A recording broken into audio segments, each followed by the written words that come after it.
acredito que dá sim para uma pessoa ter uma vida extremamente saudável, adequada. Não estou Uhum. dizendo que é fácil, mas eu acredito que sim. Eu acredito que que seja possível. Esse, inclusive, o Wilson, foi um dos motivos que me fez entrar na psiquiatria. Assim. Quando eu fui fazer a psiquiatria, me falaram, nossa, mas você vai trabalhar só com patologias, psicopatologias que você só melhora, mas não tem jeito.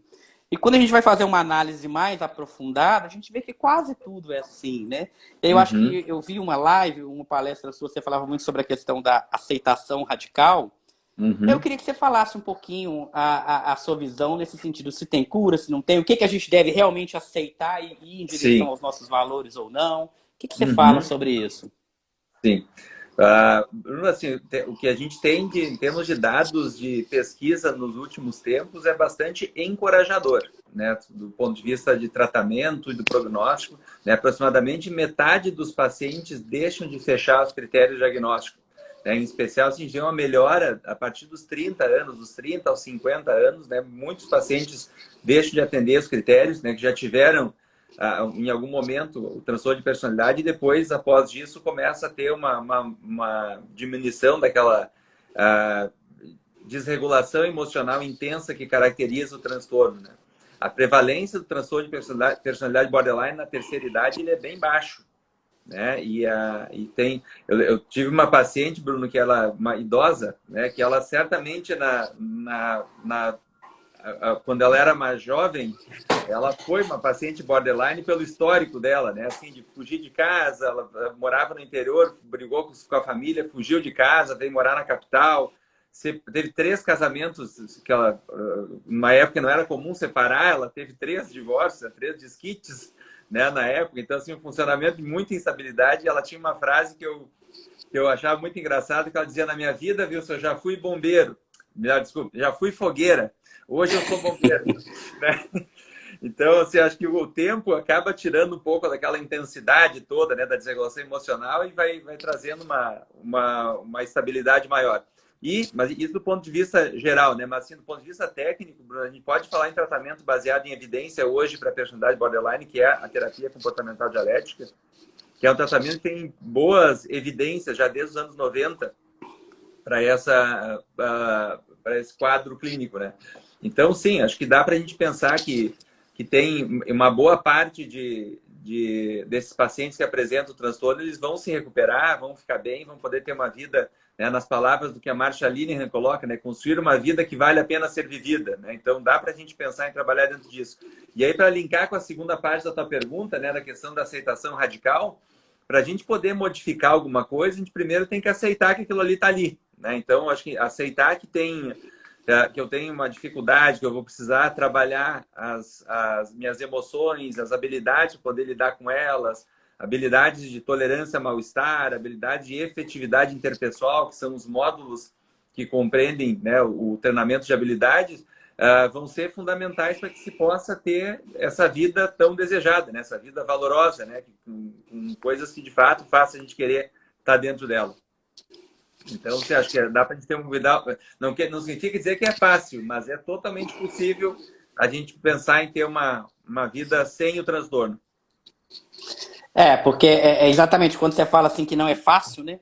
Porque isso é uma coisa que eu observo muito. Quando a gente começa a argumentar nesse sentido de, olha, é possível você ter uma vida que vale a pena ser vivida, mas muita gente já se arma, até por desconhecer um pouco assim as questões de tratamento e tudo, no sentido assim, olha, não tem jeito, você não sabe o que que eu passo, enfim, já vem com Uhum. aquela defesa, né?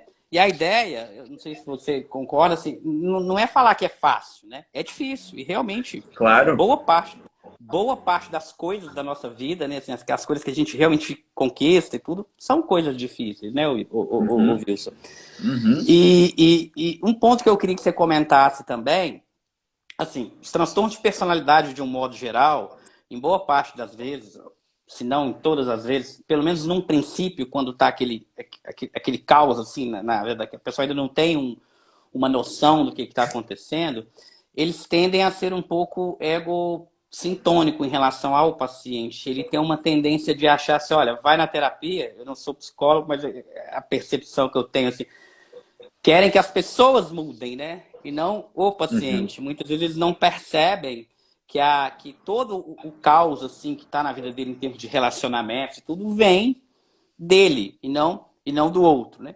Que Uhum. na verdade a desregulação emocional gera uma desregulação comportamental, Uhum. gera uma inabilidade social, né? Então, quando você regula as emoções indiretamente, mesmo sem fazer o treinamento de habilidades sociais, que seria talvez, não sei se eu poderia dizer isso, talvez uma cereja do bolo, assim, mas só de regular as emoções, o comportamento meio que já vai regulando um pouco.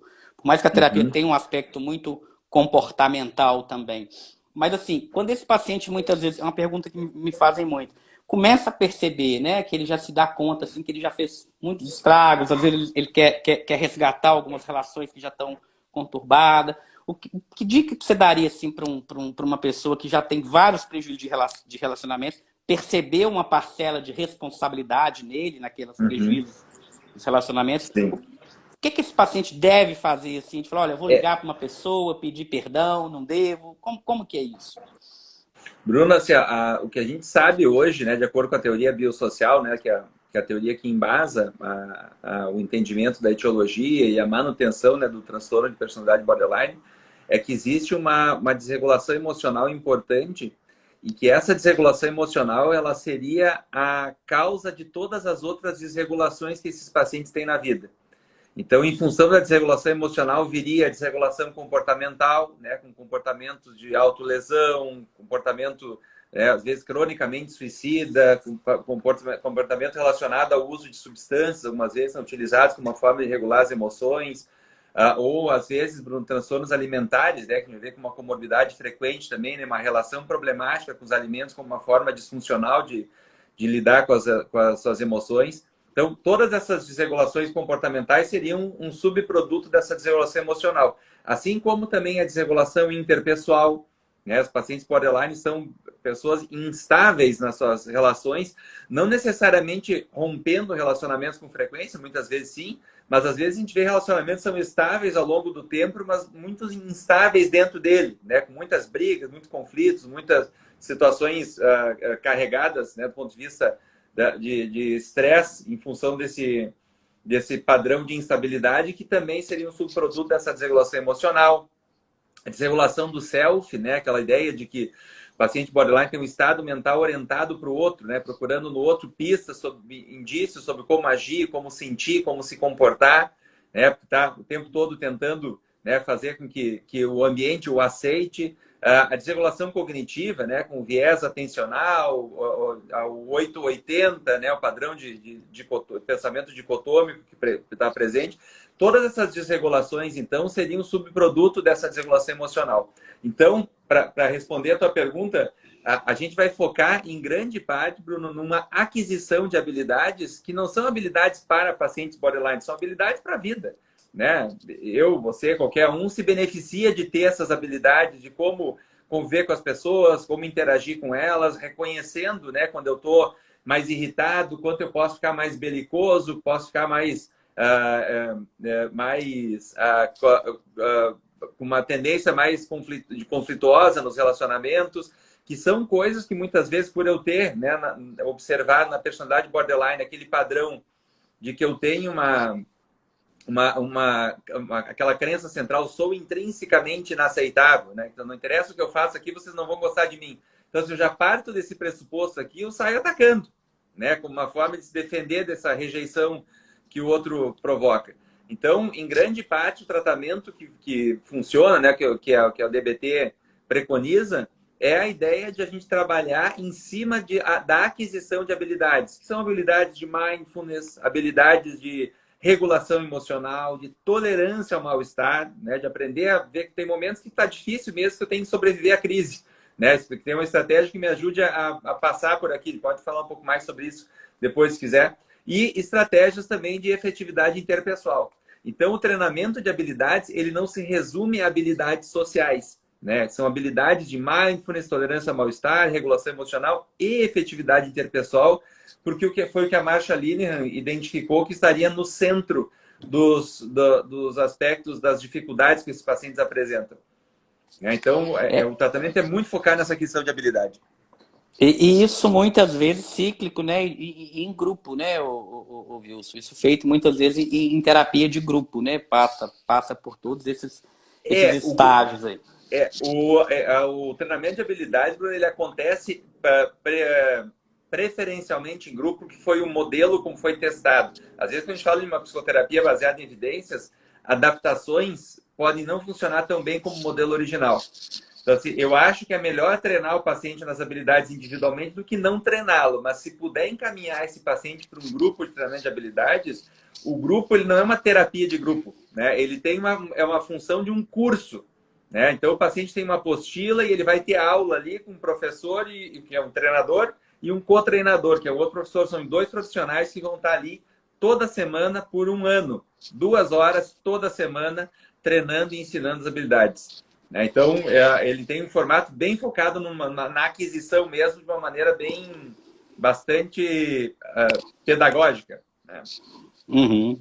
E acaba que um também aprende com o outro, né? Porque assim, as habilidades são sociais e o grupo acaba sendo um espaço social também, né? Então, Uhum. às vezes a pessoa vê um outro lá, tem uma dificuldade também, ela às vezes vê que não é só ela que tem aquela dificuldade, as próprias interações, treinar talvez o tempo de falar, o tempo de se expressar. Eu acho que vai muito também na questão Uhum. da expressão da emoção, né? Muitas vezes a gente Uhum. não consegue, a gente não tem um controle sobre a raiva, sobre a alegria, a emoção em si, a gente às vezes não para ela. Mas a Sim. expressão da emoção é que muitas vezes está prejudicada, né? Uhum. Sem dúvida. E o trabalho no grupo ele favorece exatamente pelo aspecto da gente poder, na terapia, Bruno, poder terceirizar essa parte do ensinamento das habilidades para o grupo, para aquele espaço. Então, assim, na terapia nos sobra tempo para a gente poder investir na generalização dessas habilidades. Como é que eu posso botar em prática aquilo que você está aprendendo lá no grupo? Como é que a gente pode treinar aqui dentro e olhar para situações da tua vida em que isso pode ser útil? Né? Então, os modos de tratamento dentro da DBT, né, eles são totalmente integrados porque está seja a consultoria telefônica, né, o coaching telefônico entre uma crise e outra também tem a função de ajudar na generalização das habilidades. O grupo vai estar ensinando essas habilidades, a terapia individual vai estar ajudando a organizar esse conhecimento todo e botar em prática de uma maneira específica e personalizada na vida do paciente. Então, é bem importante esse formato que foi proposto inicialmente, que obviamente isso não é algo que seja fácil de ser implementado. Né? Então, algumas vezes eu entendo que a gente vai ter que fazer algumas adaptações, né, de fazer com aquilo que está ao nosso alcance, mas é possível sim a gente tentar implementar o modelo de tratamento exatamente como ele foi testado e como ele se mostrou efetivo. Isso é o que é possível. É porque assim, você, o Wilson, para quem talvez esteja te vendo aqui, que possa não saber direito quem você é, assim, né? Você tem toda uma equipe, você é um doutor, você tem trabalhos, livros publicados nesse assunto, então realmente eu estou conversando aqui com uma autoridade mesmo no assunto, né? Mas Obrigado, assim, imagina.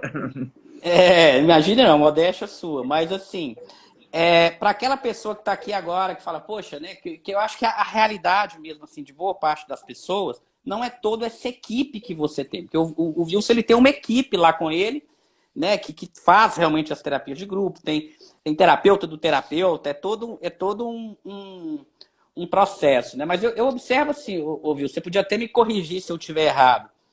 Eu, como psiquiatra, né? Assim, não, às vezes eu não estou fazendo a DBT no paciente, mas muitas vezes, quando eu apresento para um paciente no consultório, né, a teoria biosocial, quando eu explico para o paciente o que é uma desregulação emocional, ou seja, o tempo, né? Só falar para o pessoal rapidinho para você já entrar, se possível, falar para a gente o processo de regulação emocional. Mas assim, a teoria biosocial ela vai falar o quê?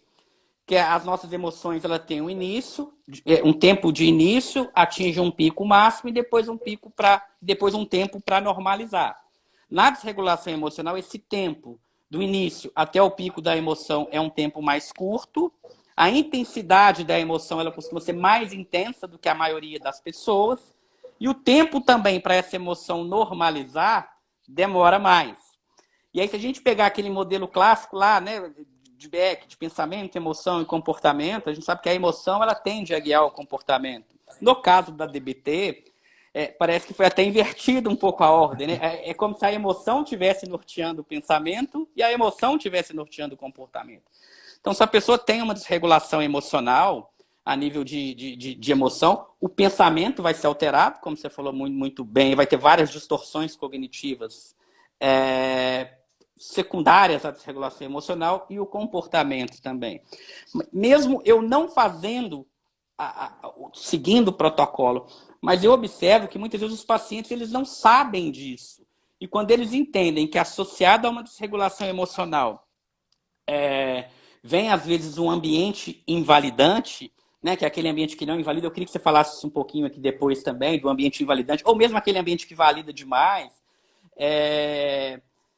Quando o paciente entende isso, eu observo que talvez ele até se abre um pouco mais para a questão assim, olha, então tá, eu acho que vale a pena eu procurar uma terapia, eu nunca tinha pensado sobre isso. Isso não é o tratamento em si, mas isso tem um efeito, muitas vezes, assim, tranquilizador. O que você pensa e fala sobre isso? Acho que assim, tem o fato de a gente poder, muitas vezes, instaurar a esperança no paciente já é extremamente benéfico, né? Porque muitos pacientes chegam até a gente no consultório, né, como você bem sabe, né, bastante desesperançosos, às vezes vindo de outros tratamentos mal sucedidos que acabam, né, confirmando a crença de que não tem nada que possa ser feito a respeito disso mesmo, né? E o grupo, esse treinamento de habilidades que eu estava comentando, ele tem hoje em dia uma disponibilidade muito grande, né, para responder a primeira parte da pergunta sobre uma estrutura, uma equipe. A gente tem ao redor do Brasil todo diversos grupos que estão acontecendo, na sua imensa maioria, para não falar todos, porque eu não conheço nenhum que esteja acontecendo presencialmente no momento, online. Então, as exigências que são necessárias é que o paciente primeiro tenha indicação para participar do grupo, né? Tenha desregulação emocional e se beneficie desse tipo de intervenção. E a segunda coisa é que ele esteja fazendo psicoterapia. Então, alguém está assistindo aqui, de repente, um profissional que possa ter um paciente que tem esse perfil, ou um paciente, uma pessoa que está assistindo aqui a live, de repente pensa, eu queria fazer isso. Se a pessoa estiver fazendo a sua psicoterapia, ela pode adicionalmente participar do grupo de treinamento de habilidades, a DBT, né, para que ele possa ter acesso a essas habilidades, né, que estão sendo ensinadas.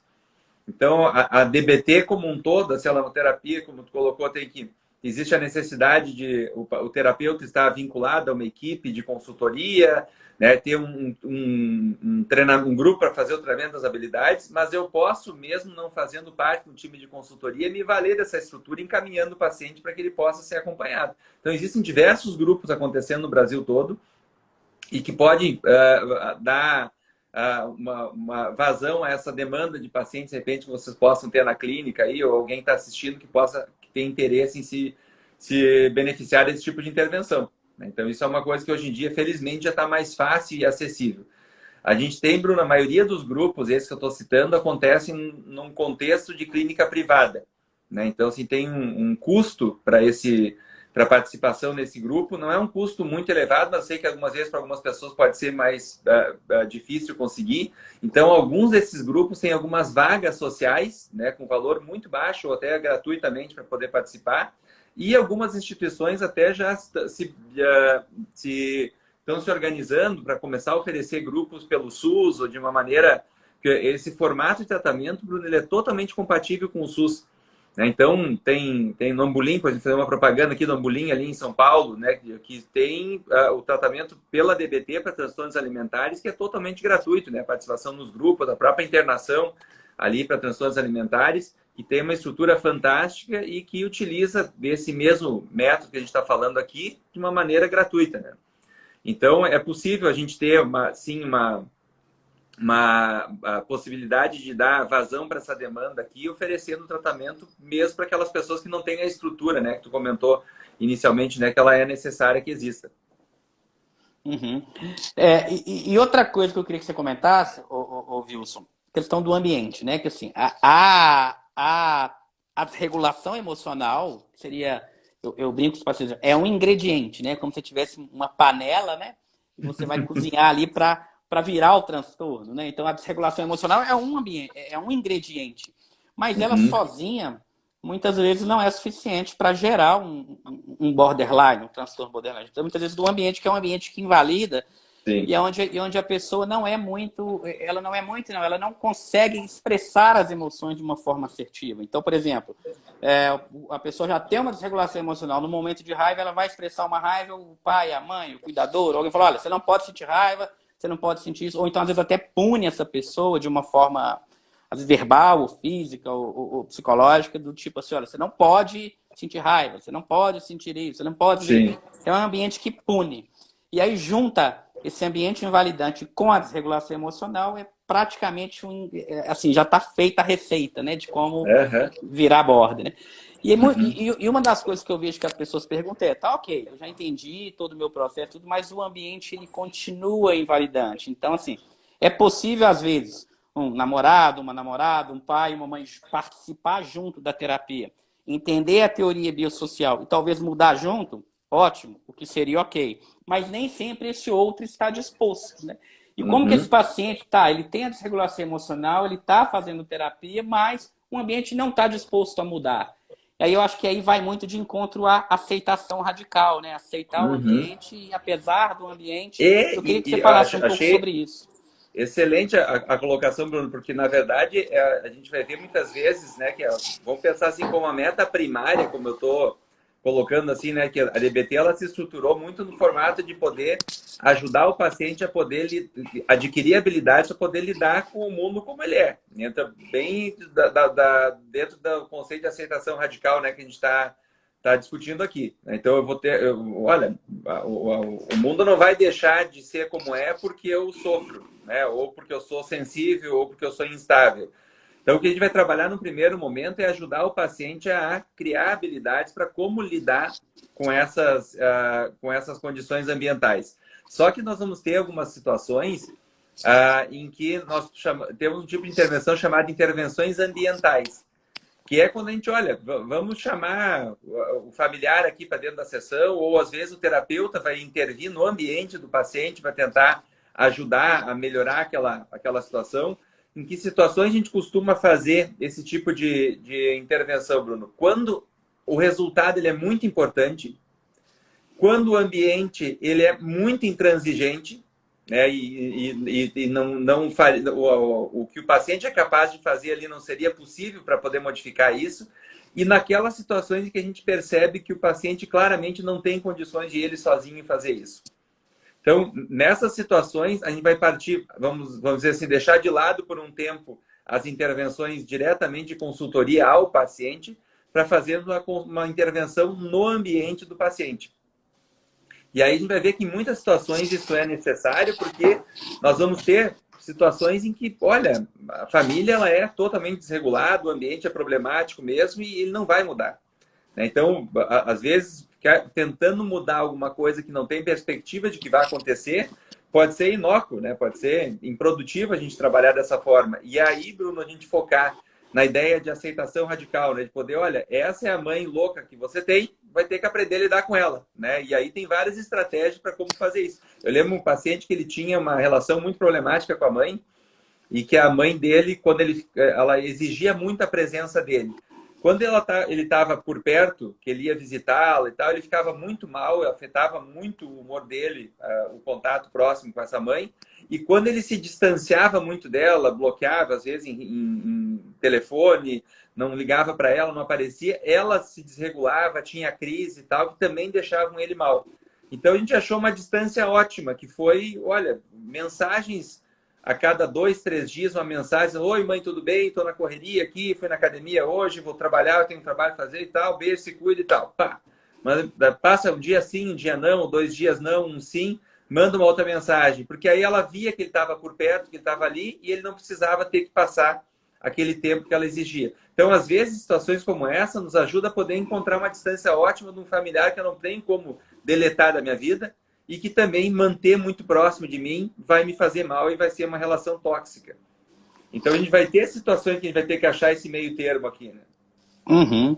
Eu queria, Wilson, estender um pouquinho mais nesse assunto aqui de aceitação radical, porque assim, é, eu, não só, né, nos transtornos de personalidade, borderline, nos outros também, de um modo geral, os transtornos de personalidade, a pessoa já tem uma tendência a culpar, às vezes, o ambiente, culpar o outro, tem um problema ali com a questão da empatia, né? Sempre o outro, mas eu queria falar até mais.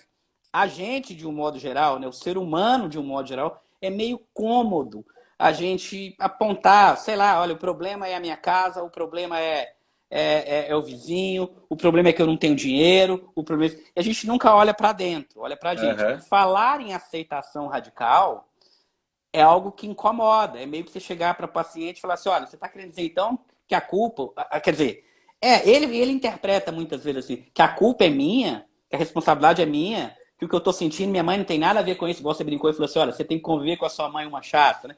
Então você está querendo dizer que eu não tenho culpa de nada, que tudo isso que eu estou sentindo sou eu, a culpa é minha, que não é o outro. Como assim não? Você não conhece minha mãe, se fosse você no meu lugar e tal.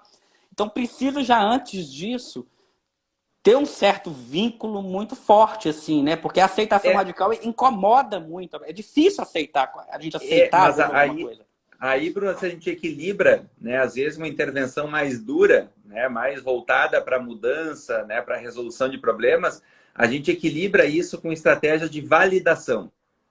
Então, assim, vamos dizer assim, a aceitação radical é a habilidade amarga que eu vou ter que utilizar para poder lidar com aquilo. E a gente pode, assim como o laboratório, né, a indústria farmacêutica faz isso há muitos anos, né? Então, o que melhora, faz eu melhorar da minha dor de garganta é aquele remédio com aquele gosto ruim. Mas o laboratório coloca um invólucro de açúcar em volta para ficar mais palatável o comprimido, né? Para ser mais fácil de engolir. Então, assim, de botar um remédio na boca ali em cima da língua, num primeiro momento é docinho, depois já vem aquele gosto amargo do remédio. O que faz eu melhorar não é o docinho do comprimido, é o amargo do remédio. Então, analogamente, Bruno, a gente pode fazer isso, ensinar as habilidades, que é a parte amarga, envolvendo isso em muita validação. E validar a emoção do paciente não equivale a aprovar o comportamento dele. Perfeito, perfeito. Então, a gente pode dizer para o paciente, olha, eu entendo que você ficou muito mal com o fato do teu namorado ter te traído, de ter te exposto para as tuas amigas, ter te humilhado, ter agido dessa forma. Eu entendo quando isso deve ter sido muito ruim para ti, quando deve ter sido sofrido. Mas eu não concordo com você ter pego uma faca e botar no pescoço dele. Entende? Assim, pode validar a emoção que o paciente está sentindo e aí, nisso, acalma, baixa aquela ativação emocional. Aguarda. E aí, exatamente, e aí apresenta a proposta de mudança. Então, o que vai fazer o paciente melhorar do conflito é não botar mais a faca no pescoço. Mas se eu só for para a parte da faca, eu vou estar sendo invalidante com tudo aquilo que o paciente está passando. Então, isso colocou... Pode falar. Seria mais ou menos falar para o paciente que, olha, você não tem culpa aí pelo que você está sentindo, você não tem culpa de nada, você tem realmente uma desregulação emocional, você teve um ambiente invalidante, você não tem culpa de ter o transtorno, mas você tem responsabilidade com o tratamento e muitas vezes com o seu comportamento que está disfuncional e mostrando isso para ele. A pessoa, às vezes, a pessoa não tem culpa de ter, por exemplo, uma pneumonia, mas ela tem responsabilidade de tomar o antibiótico no horário certo. Exato. A pessoa pode não ter culpa de ter tido a vida miserável que teve e mesmo assim ela é responsável por mudar essa vida, né? Por fazer alguma coisa a respeito disso. Então existem vários níveis de validação, né? Um dos níveis de validação é a gente poder reconhecer, olha, pensando em tudo que você já passou na vida, por tudo que já aconteceu contigo, faz muito sentido você reagir emocionalmente a isso. Né? Ou pensando que você está passando agora, ou como está sendo nesse momento, essa fase difícil da tua vida, faz muito sentido lidar com o problema dessa forma. E mesmo assim, existem outras formas mais habilidosas de como lidar com isso. Então, assim, a dialética, ela pressupõe a existência de duas realidades, muitas vezes opostas, dentro do mesmo contexto. Né? Então, assim, pode ser algo que faz sentido e mesmo assim eu tenho que agir de maneira diferente. Apesar, né, dela ter tido essa desregulação, ter tido essa vida, ter tido todo esse problema, né, apesar disso, o comportamento que ela está atualmente piora a situação dela e não melhora. Então, apesar de você precisa mudar o seu comportamento para daqui para frente você começar a ter essa melhora. E aí eu acho que a gente podia pegar um gancho aqui para você falar um pouquinho sobre a questão do gerenciamento da crise, né? Porque assim, normalmente na ativação, né, o paciente quando ele fica muito ativado, né, aquele dicotômico lá, o tudo ou nada, né? Então assim, vai quebrar um carro, vai se mutilar. São estratégias de enfrentamento que esse paciente está adotando para tentar, de uma forma ou de outra, sair daquela emoção, daquele desconforto, né? Só que essas estratégias disfuncionais acabam, talvez até dando um certo alívio ali imediato, momentâneo, mas logo em seguida vem o preço, que é culpa, que é aumentar a raiva, aumentar a tristeza. Então, o gerenciamento de crise, que eu queria que você falasse aí, né? A habilidade de manejar essa crise, de vencer aquela onda, né? Se a gente pensar que é emoção, vencer aquela onda sem piorar ela, né? Olha, a sua raiva vai vir, a sua tristeza vai vir, a sua angústia vai vir, mas espera ela passar sem fazer muita bobagem, vamos dizer assim, né? E aí tem as questões do mindfulness, as estratégias, por exemplo, para automutilação, eu vi muita gente falando aí nos comentários. Eu queria que você falasse um pouquinho disso aí pra gente, por gentileza. Acho que a metáfora é essa da onda, né, Bruno? Assim, de que as emoções elas são como uma onda, ela nos ajuda a entender o quanto a gente precisa ter habilidades vamos imaginar assim, tá lá no mar, né, e vem uma onda muito grande, naquele momento, no meio da onda ali, eu não vou conseguir me movimentar muito, ou eu tenho que ter uma estratégia que me ajude a não engolir a água e boiar ou furar a onda ali até ela poder passar, né? Aí passa aquela montanha, né, de água ali sobre mim, e aí vai baixar o nível do mar, vou tocar meu pé na areia ali, vou ter mais maestria para poder me movimentar. Então, a ideia de estratégia de tolerância ao mal-estar são estratégias de sobrevivência à crise, né? Como fazer para poder lidar com aquela onda gigantesca que está passando sobre mim naquele momento.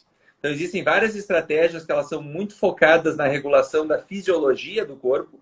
Então, a gente pode ter, por exemplo, estratégias como modificação da temperatura corporal, né? A gente pode ter, quando a gente põe uma pedra de gelo aqui nessa parte embaixo dos olhos, aqui em cima da bochecha, essa ativa o que a gente chama de reflexo do mergulho, né? Quando a gente mergulha, quando os mamíferos mergulham, eles modificam o batimento cardíaco, modificam o pH cerebral, o organismo se ajusta àquele ambiente ali, porque a gente vive na terra firme aqui, quando entra na água gelada, o corpo se adapta àquele novo ambiente ali por um tempo. A gente pode se valer dessa resposta fisiológica, por exemplo, botando uma pedra de gelo aqui embaixo dos olhos, a gente pode segurar uma pedra de gelo na mão. O gelo, no primeiro momento, né, nos primeiros 2, 3 segundos, é geladinho, depois começa a queimar já. Isso ajuda também como uma estratégia de distração, né? Além de eu resfriar a temperatura do meu corpo aqui, porque essa área aqui é altamente vascularizada, né? Eu vou reduzir a temperatura corporal aqui, aquela metáfora, né, que se utiliza, a pessoa está com a cabeça quente, ela não é de um todo infundada, ela tem um sentido literal nisso. Quando a pessoa está com raiva, de fato, a temperatura corporal se eleva. Então, se eu puder agir na fisiologia do corpo, se nós pensarmos assim, na emoção como uma pirâmide, quanto maior a ativação emocional, menor o controle cognitivo eu tenho sobre aquela emoção. Então, se eu estou com uma raiva nível 10, é possível que eu acabe fazendo coisas e falando coisas que eu não faria se eu tivesse com a minha emoção menos ativada. Quando a gente fala de alguém que tem uma boa capacidade de regulação emocional, não significa, de maneira alguma, dizer que essa pessoa não sente as emoções, né? Uma pessoa bem regulada emocionalmente, ela consegue dissociar a emoção dela do comportamento. Então, eu posso estar com muita raiva e mesmo assim ser gentil com alguém, né? Estar muito nervoso e mesmo assim conseguir fazer uma live, né? Eu posso conseguir fazer alguma coisa, independente de como eu estou me sentindo. Então, tudo isso são habilidades que vão ser ensinadas para que os pacientes possam sobreviver a essas crises, não se deixando guiar pela emoção em si, né? E sim escolhendo as habilidades que eles podem ter. Uma coisa, Bruno, sem me estender muito, mas só para não deixar passar, uma acusação que os pacientes borderline com frequência recebem é de serem manipuladores, né? É muito comum a gente ver isso, às vezes até profissional falando, ou familiar, ou os acusando de manipuladores, de fazer manipulação. E o que a gente vai ver é que esses pacientes, na verdade, eles são extremamente inábeis. Eles não, Honestos emocionalmente, né? assim, ó, raramente o problema está no que eles querem. O problema é a maneira que eles fazem, como eles fazem para poder conseguir o que eles querem. Agora, se a menina é apaixonada pelo namorado e ele quer terminar com ela tem o direito de querer que ele continue com ela. O errado é o que ela faz para isso, ameaçar se matar, arriscar o carro dele, né? Ir lá na casa dele de madrugada, apertar a campainha para acordar a família dele. Enfim, isso é disfuncional. Mas o que ela quer é válido, é legítimo. Então, a gente poder validar a emoção do paciente e ensinar recursos para poder lidar de um jeito menos problemático com essas frustrações, com essas coisas, é algo extremamente útil e valioso dentro de um contexto tanto de tratamento quanto no termos de saúde pública mesmo, né? E é interessante quando você fala essa questão da manipulação, assim, na verdade, se a gente pensar, talvez, não sei, né? Eu nem deveria falar, mas não vou citar nada, mas a gente vou pensar talvez um político, né? Sem citar a partido A ou B, né? Às vezes ele está morrendo de raiva, né? E ele está rindo, apertando a mão, falando que é todo mundo muito bem-vindo e tal, e tá querendo que todo mundo vá embora, tá odiando aquele coquetel ali, mas está rindo para todo mundo como se estivesse adorando. Isso é uma espécie de manipulação, não só político, né? Talvez a própria habilidade social envolve um certo grau de manipulação, assim, não de você enganar as pessoas, mas a habilidade, você não pode muitas vezes expressar uma raiva do jeito que você está, às vezes do jeito que ela vem. E eu acho que o Border, quem tem desregulação emocional de modo geral, ele é até muito genuíno até demais nas emoções. Né? Olha, se eu tô com raiva, eu vou quebrar o carro. Né? Se eu bater uma onda de tristeza aqui, eu vou me cortar todinho. Então, assim, tem essa questão. E eu vi alguém falando aí nos comentários também, Wilson, sobre a questão da solidão, né? A gente sabe que está muito associado, às vezes, com endorfinas, endógenas, que talvez até explicaria um pouco também essa questão dos cortes, que às vezes a dor produz um pouquinho disso aí. Então já tem uma certa base até neurobiológica um pouco por trás disso, daí desse medo do abandono, esse medo da solidão, né? Até uma certa um prejuízo aí nessas morfinas endógenas que estão muito associados quando a pessoa é abandonada, por exemplo, a gente tem uma espécie de enxurrada aí de endorfinas endógenas que dá uma aliviada, né?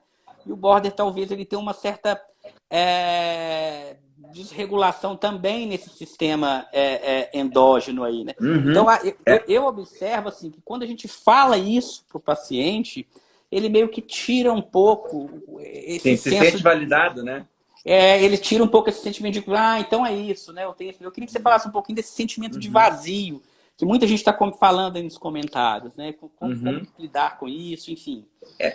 Os pacientes borderline têm de fato, uma sensibilidade maior à rejeição e como eles têm essa crença de que os outros são rejeitadores e eles são inaceitáveis, acaba que eles têm um viés de atenção para estímulos que confirmam isso. Então, assim, se eu tenho uma crença de que eu sou inaceitável e que você não vai gostar de mim, você vai me rejeitar, a gente pode estar falando aqui, eu me sinto cortado, de repente eu falei, tu franziu a testa, ficou um pouco sério e tal. A minha cognição que vai ser gerada é automaticamente ele não gosta de mim. E eu vou reagir emocionalmente a isso, não como se isso fosse uma hipótese, mas eu encaro isso como se fosse um fato. Né? E aí eu reajo emocionalmente como se aquilo ali de fato fosse algo verdadeiro. E aí, depois que eu já criei aquela cognição, eu só vou tentar confirmar. Tá vendo? Agora ele franziu a testa de novo. Tá vendo? Agora ele me cortou. Ele já vai daqui a pouquinho querer encerrar a live. E aí, tudo que for acontecendo vai confirmando aquilo que eu acredito. Então, uma das coisas que a Marsha Linehan coloca dentro da terapia comportamental dialética é que esses indivíduos borderline, eles têm uma espécie de uma queimadura emocional. Né?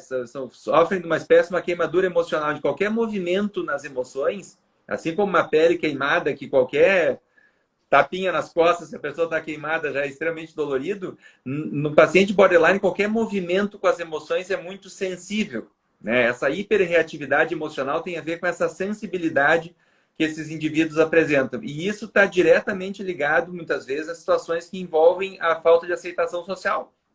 Né? De se perceber como rejeitado, como alguém vazio, alguém que precisa estar atendendo a expectativa do ambiente para poder ser aceito, né, para poder ser querido, para poder ser amado.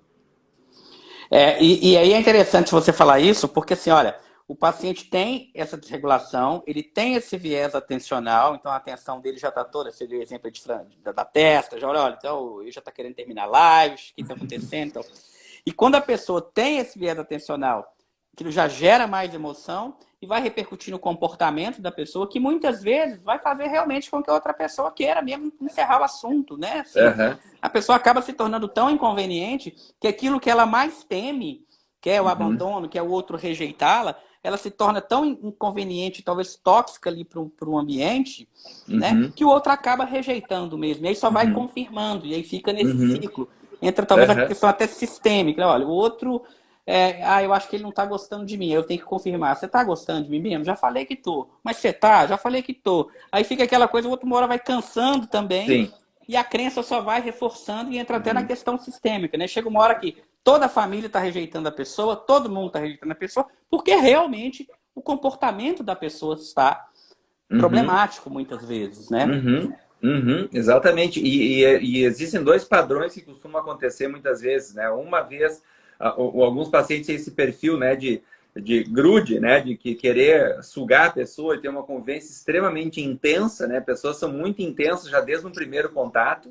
E, por outro lado, às vezes, por ter muito medo da rejeição, às vezes qualquer sinal de desaprovação, eles próprios já saem fora, né? Eles próprios já cortam o relacionamento, terminam o namoro, ou já acabam rompendo essas relações. Então, as duas coisas podem acontecer, né? Tanto a dificuldade de conexão pode fazer com que a pessoa seja extremamente intensa nos relacionamentos, como também ser extremamente superficial, porque já pressupõe que vai ser rejeitado. E, às vezes, até rejeitam antes, com medo de que que vai acontecer com eles a situação da rejeição, né? E assim, o Wilson, falando aqui de border, então eu acho que a gente, assim, não tem... eu acho até interessante, assim, porque, por exemplo, dentro da graduação, da minha formação, a gente não tem praticamente aula nenhuma, assim, sobre emoções, né, assim. É algo que a gente não estuda muito, assim.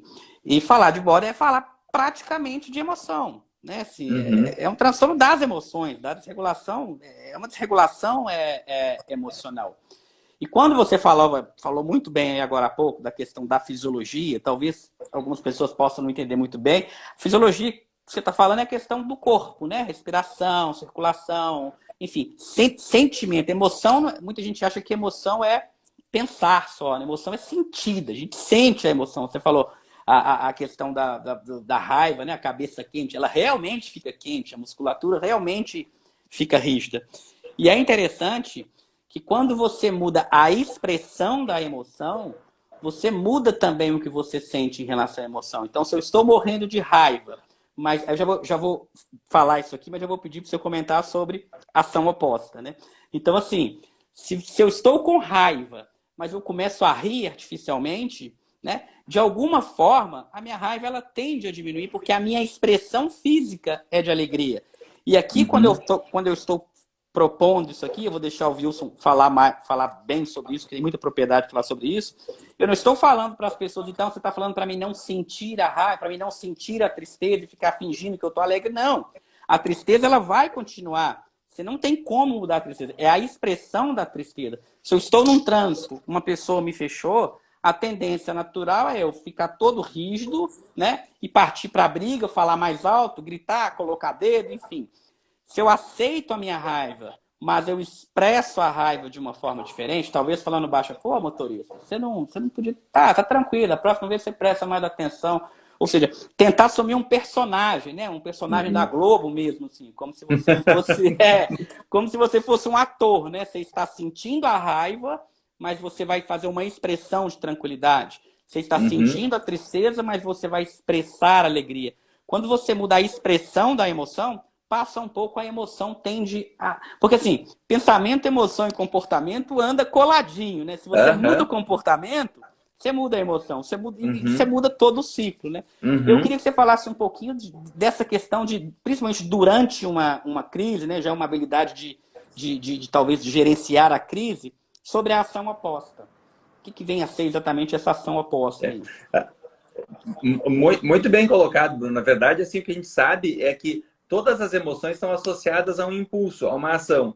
né? Então, se eu tô com raiva e eu começo a xingar, começo a gritar, começo a quebrar coisas, isso vai fazer que eu fique com mais raiva.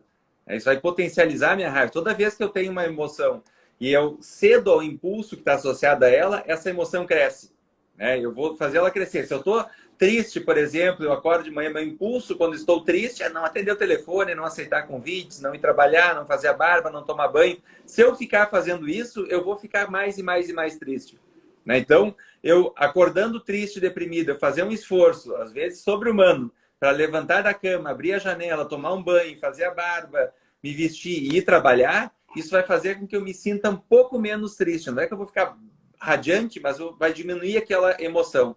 Então, quando a gente fala da ação oposta, na verdade, é uma ação oposta ao impulso daquela emoção, né? Se eu tenho vergonha, né? A vergonha está associada ao impulso de se esconder, tentar não aparecer, ficar, né, o mais discreto possível no ambiente social. Uma ação oposta a isso é fazer algo que possa chamar atenção sobre mim. Minha emoção vai aumentar no primeiro momento, mas depois a gente se habitua e vai dessensibilizar quanto a isso. Então, assim, se eu estou com raiva de alguém, ser gentil com essa pessoa é a ação oposta da raiva. Isso vai fazer com que a minha raiva diminua. E às vezes, Bruna, a pessoa pode dizer, ah, Wilson, não está entendendo. Eu estava com muita raiva para conseguir ser gentil naquele momento. Às vezes, uma alternativa é isso, ó, então se afasta gentilmente. Alguém deu uma fechada no carro, não vou precisar abanar para a pessoa e ser gentil com aquela pessoa ali, mas de repente, olha, eu vou dobrar por aqui, vou ir por outra avenida, não vou seguir aquele carro que eu vi que está querendo arrumar confusão ali na sinaleira, ali na frente, ali no sinal, eu vou ir por outro lado, dá para não deixar isso tomar conta, porque senão eu vou acabar fazendo uma ação movida por essa emoção intensa. Então, a gente pode ensinar os pacientes também a se dar conta dessa emoção e aprender a utilizar habilmente as emoções, as ações opostas para poder regular essa resposta emocional. Então, a gente pode modificar algumas emoções que a gente quer modificar quando elas não se justificam, né? Quando tem uma emoção que ela não é justificável naquela situação, é conveniente a gente utilizar alguma estratégia como essa que a gente está comentando aqui para regular essa resposta emocional. Sim, e logo quando você estava falando aí, né, alguém comentou, acho que foi até a Priscila, se não me engano, ela comentou, falou assim, olha, mas quebrar as coisas, tacar as coisas, né, imagino que talvez o jeito que ela falou não seja uma frangofilia, enfim, de quebrar tudo, mas eu entendi assim, jogar, sei lá, um sapato na televisão, alguma coisa. O que eu entendi que ela deu a entender que alivia, né? Mas talvez é muito transitório e normalmente depois é algo que não é funcional, é disfuncional. Você não vai ter um alívio duradouro a nível terapêutico e muitas vezes vai vir uma culpa depois, né? Você pega seu sapato e joga numa televisão. Beleza, a sua emoção aliviou, mas passou 5 minutos, você já passou aquela onda, você está lá vendo sua televisão quebrada. Ou um vizinho comentando, poxa, aquela moça ali joga tudo. Então, assim, é algo muito imediato e que, se a gente for pensar, entra no ciclo de um comportamento disfuncional que depois vai voltar na cognição, vai voltar na emoção e vai ficar todo aquele ciclo, um ciclo disfuncional que não vai levar essa pessoa, se a gente for pensar em termos de uma regulação, de uma cura, de uma vida que vale a pena ser vivida. Enfim, ela apareceu aí, ó, Pri Nunes da Cruz. Verdade, ela, ó. O que você fala sobre isso, Wilson? Acho que assim, eu concordo, né, que isso de fato dá uma certa sensação de satisfação ceder aquele impulso, só que isso em grande parte em função da catarse que o movimento traz, né? Então, se a pessoa, por exemplo, se eu estou com muita raiva e eu vou pular corda, eu vou correr parado no mesmo lugar, fazer polichinelo ou fazer alguma atividade que envolva um esforço cardiovascular, eu também vou ter esse declínio daquela emoção ali, por uma ativação física intensa, né? Não necessariamente o socar a cara de alguém, como a Priscila faria, né? Ou com, de repente, fazer alguma coisa assim que vai ter que fazer, que posso me arrepender depois. Isso vai me trazer algum tipo de bem-estar, né? Então, a gente pode procurar de uma maneira mais adaptativa, mais funcional, agir dessa forma, para poder lidar com aquele impulso que está associado àquela emoção, né? Sem dúvida. E aí já tem outra pessoa falando aqui, Adair, o sequestro da amígdala. E eu acho que essa aqui é muito a ideia, né, de sobreviver a esse mal-estar, né? Porque a nossa parte racional, né, o nosso córtex pré-frontal, ele fica meio que cego, né? As emoções, elas têm uma capacidade de deixar a gente completamente cego, né? Acho que tem duas coisas que cegam, assim, né? Duas não, é tudo a emoção, né? Ou seja, uma raiva muito intensa, ela cega, uma paixão muito intensa, né? apaixonado por alguém, você fica cego também.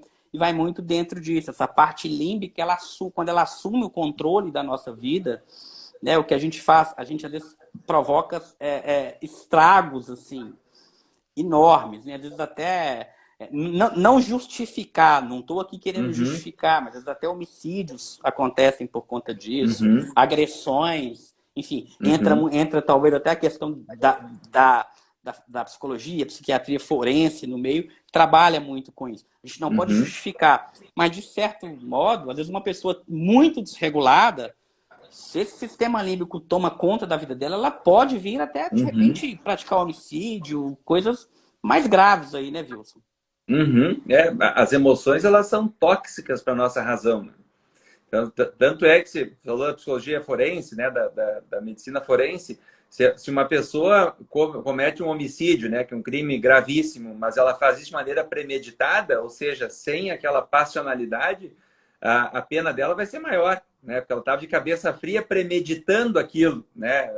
Ou essa pessoa, num ímpeto, né, da raiva, no momento de fúria, acabou matando alguém, ela é culpada, teve dolo, ela vai ser condenada também e tal, mas a pena é menor àquela pessoa que ficou planejando por 6 meses como matar o vizinho, né? Então, esse tipo de situação ela é prevista também, né, até no nosso Código Penal, em função de que, sabidamente, a gente com a cabeça quente acaba fazendo e falando coisas que não faria se tivesse mais regulado emocionalmente, né?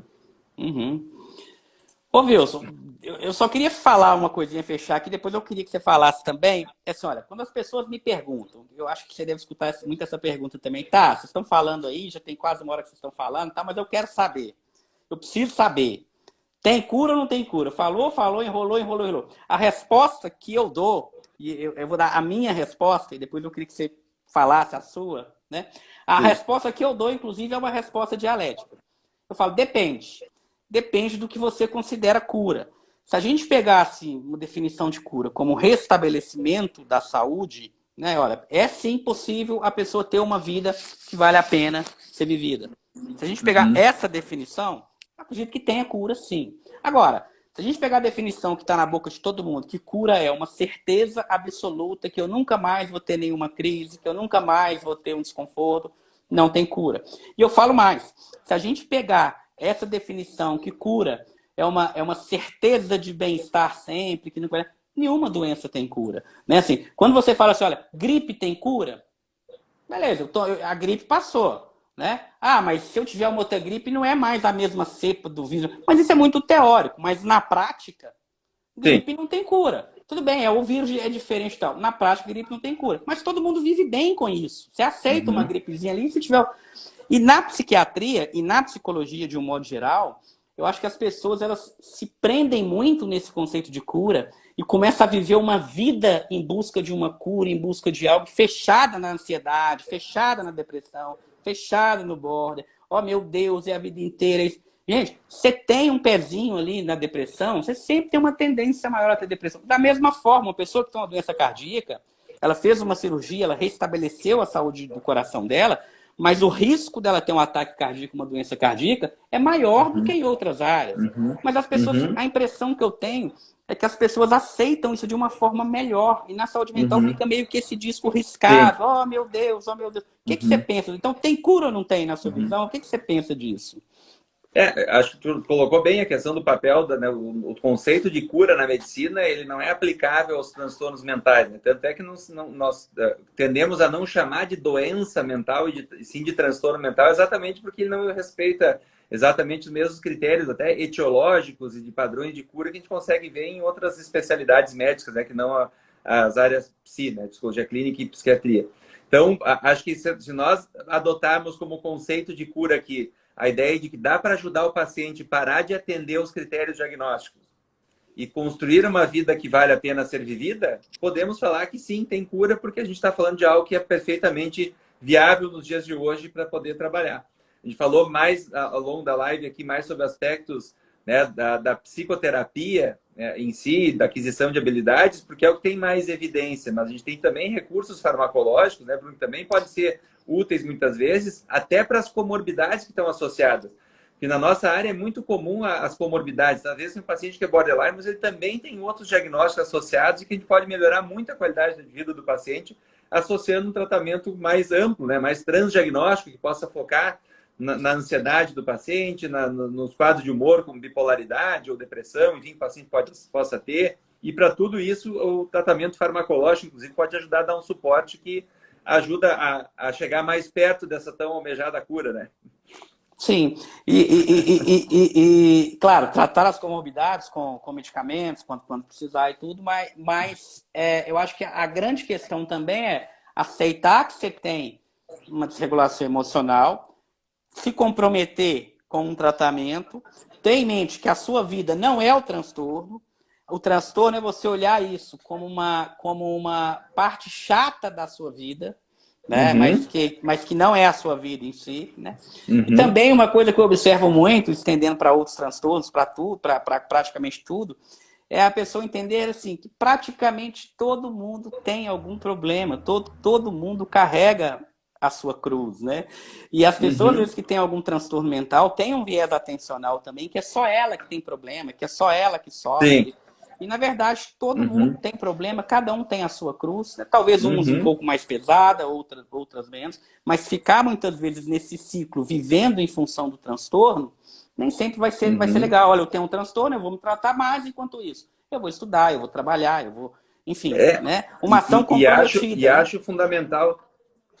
E acho fundamental, Bruno, dentro disso, assim, o trabalho que tu faz, né? Assim, de ter um perfil grande de redes sociais, enfim, de fazer esse trabalho com as lives, porque isso ajuda a desmistificar um pouco do preconceito que pode existir, né? E trabalhar com uma ideia de melhora da aceitação, muitas vezes, do diagnóstico, né? Quando a pessoa começa a se aproximar, quando começa a trazer um termo tão técnico assim, né? Para alguma coisa que é mais palpável, que a pessoa pode ver, olha, ok, meu filho tem isso, eu tenho isso e eu consigo encontrar tratamento para isso e posso me tratar como alguém que tem uma cardiopatia, pode ir no seu cardiologista e fazer um tratamento que ajuda a conviver com aquilo para o resto da vida. Na saúde mental também almejamos poder chegar um dia e poder olhar sem preconceito para as doenças mentais e poder ter um olhar, né, um diagnóstico. Olha, ser portador de refluxo gástrico ou de transtorno de pânico, né, são diagnósticos de especialidade diferente, mas são perfeitamente possíveis a gente poder lidar com isso, né? Acho que o teu trabalho assim, de aproximar a ciência do público geral é fundamental para isso. Obrigado aí pelas palavras.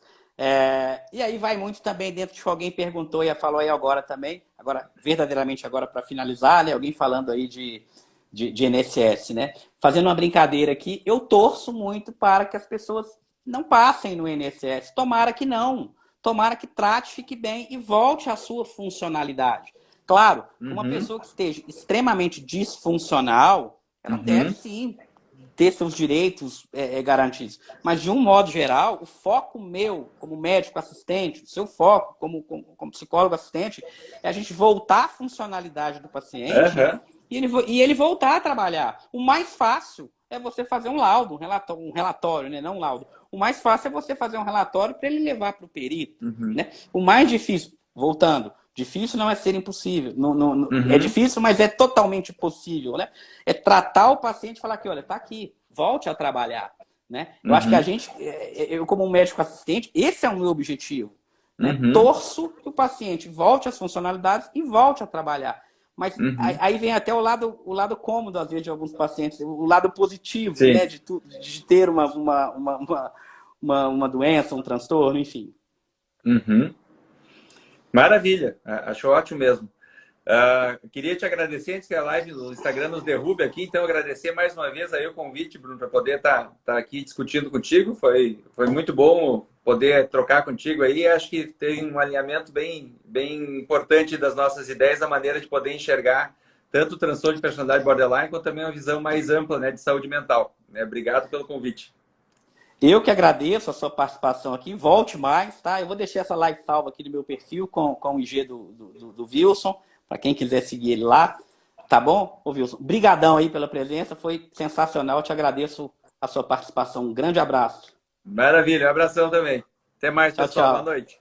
Boa noite.